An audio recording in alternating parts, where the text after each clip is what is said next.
Autre tension, cette fois-ci entre Paris et Londres concernant la pêche. La France a annoncé l'entrée en vigueur des premières mesures de rétorsion contre le Royaume-Uni à partir de mardi prochain. Des pêcheurs français qui réclament à Londres des licences pour pouvoir pêcher en eau britannique. Lionel Gougelot a rencontré Mathieu Pinto, un jeune patron pêcheur de Boulogne-sur-Mer. Il attend cette fameuse licence depuis 9 mois maintenant.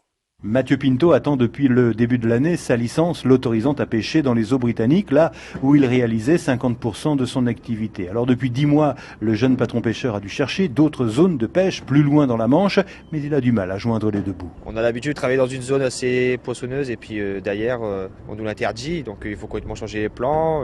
On a eu un peu de beau temps cet été, tout ça, c'est que ça nous a permis avec nos petits bateaux quand même de faire de la route, chercher ailleurs, mais surtout le prix du gasoil augmente, tout ça, là, alors ça commence à tirer la langue pour tout le monde, quoi.